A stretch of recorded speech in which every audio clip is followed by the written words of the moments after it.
Ben ritrovati per Segnalibro. Lo sapevate che l'istruzione allunga la vita? No, non lo diciamo noi, ma uno studio pubblicato dalla rivista Epidemiologia e Prevenzione, ripreso dall'inserto La lettura del Corriere della Sera.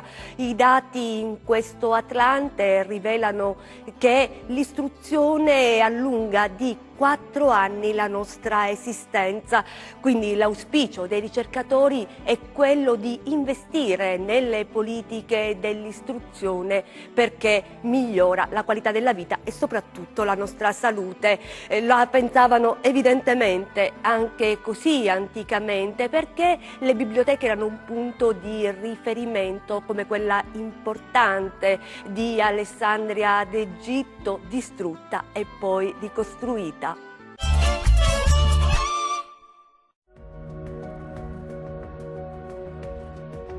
La biblioteca di Alessandria venne edificata nel III secolo a.C. Fu la biblioteca più grande e prestigiosa dell'antichità, polo culturale d'eccellenza per tutto il Mediterraneo. La sua realizzazione si deve alla dinastia dei Tolomei, discendenti di un diadoco di Alessandro Magno. È possibile che l'edificio sia stato costruito insieme al famoso Tempio delle Muse, o museo, luogo destinato a ospitare i dotti convenuti ad Alessandria. La biblioteca divenne presto un'istituzione. Il primo direttore a capo della struttura fu Zenodoto di Efeso, che organizzò i libri in ordine alfabetico. La prima catalogazione del patrimonio librario della biblioteca fu probabilmente opera del poeta e filologo Callimaco. Si stima che contenesse oltre 500.000 volumi. Le notizie circa la distruzione della biblioteca sono incerte. È probabile che l'edificio abbia subito diversi attacchi nel corso del tempo. Alcune fonti attribuiscono la distruzione ad un incendio appiccato durante la difficile permanenza di Giulio Cesare ad Alessandria, 48 a.C. Altre la fanno risalire alla conquista araba dell'Egitto, avvenuta nel VII secolo d.C.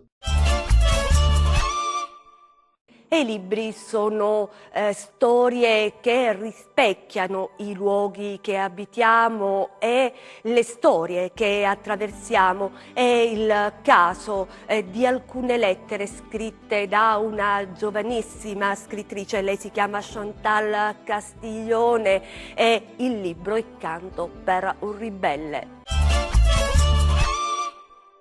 Canto per un ribelle, lettere di lotta e disobbedienza. Il titolo completo. Sono delle lettere che io scrivo al mio amico Andrea Arcuri, che è morto in un incidente stradale il 10 agosto del 2017.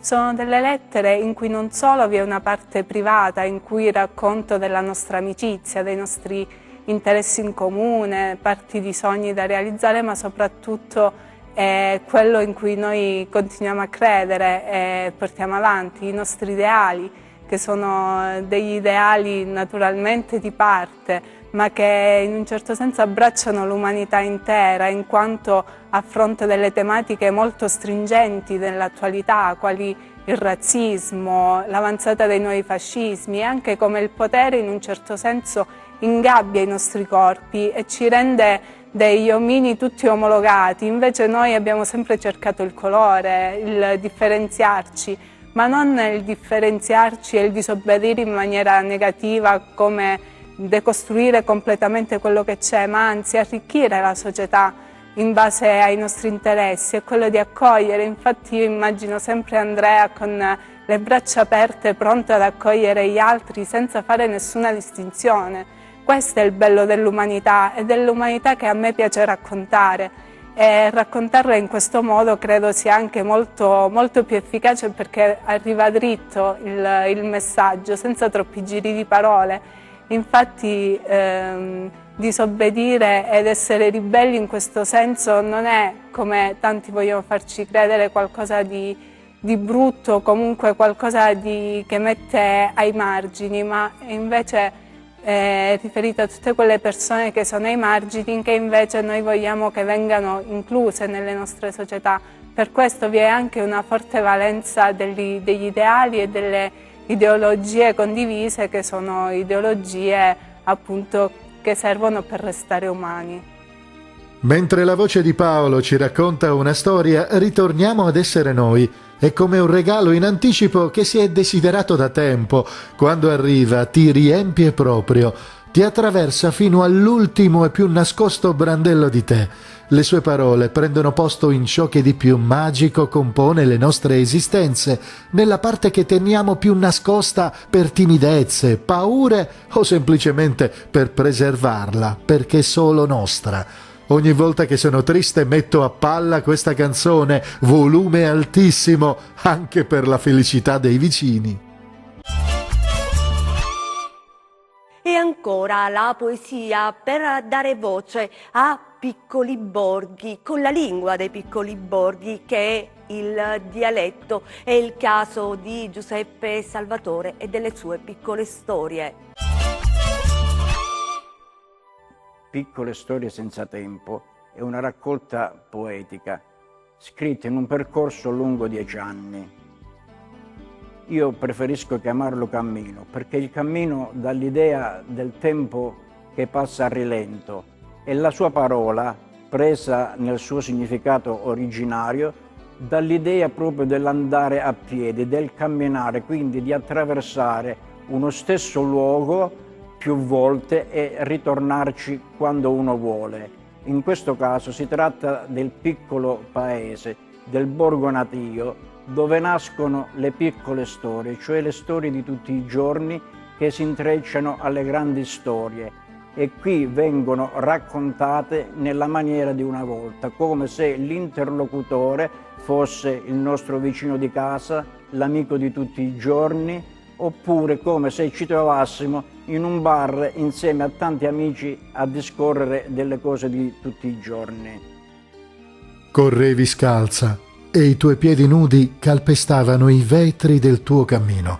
Correvi inebriata contro la sorte. Ad ogni angolo che giravi gridavi vita, ma era morte. Bruciando gli anni dei tuoi sorrisi in un angolo del marciapiede, sfinita, agitavi la mano in segno d'aiuto a sguardi ciechi di cuori sempre muti. Può la cultura diventare riscatto per una città? Certo che lo può, è il caso di Matera, capitale della cultura 2019, una storia che ci racconta Paride Leporaccio, un riscatto che qui è arrivato attraverso un altro tipo di scrittura, anche attraverso un altro tipo di scrittura, che è quella filmica.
I registi, prima italiani e internazionali, l'hanno rivelata al mondo. Grazie a un fenomeno che si chiama cineturismo, nel corso del tempo sono stati tantissimi turisti che noi oggi chiamiamo abitanti culturali che hanno voluto rivedere i luoghi di Pasolini, Mel Gibson, dei Taviani, oggi delle fiction Rai che giriamo, e quindi questo ha creato un grande indotto, un grande acceleratore, meglio di qualsiasi messaggio pubblicitario.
E ancora una storia come quella di Matera, ma la cultura in generale, le biblioteche, i libri possono essere utili in luoghi come le carceri? Questa è una domanda che abbiamo girato al direttore dell'Istituto Penitenziario di Cosenza. La città di Matera e un po' la Basilicata rappresenta proprio il riscatto di una terra attraverso la promozione della cultura in tutte le sue discipline, spettacolo, cinema, arte, e quindi riportando quella che è stata l'esperienza di Matera all'interno del carcere, noi possiamo vedere come proprio attraverso la cultura ogni soggetto che vive ai margini di una società può avere il proprio momento di riscatto. Voi in carcere avete anche una biblioteca. Quanto è frequentata dai detenuti e se riesce ad essere viva? La biblioteca è molto frequentata perché in carcere, proprio per il motivo che non si può utilizzare internet, si utilizza il libro che è quello strumento che ti dà immediato di cultura, quindi la lettura del libro è molto praticata in carcere, e la biblioteca devo dire che è seguita da tutti i detenuti. C'è anche un corso universitario, comunque si sta pensando a far entrare l'università in carcere. Quanti detenuti decidono di proseguire gli studi? Noi ancora a Cosenza non abbiamo istituito il polo didattico, comunque abbiamo tutte le fasi della scolarizzazione, quindi abbiamo dalla fase primaria fino all'istruzione secondaria. Però l'università in carcere, anche questa è una forma di trattamento che è molto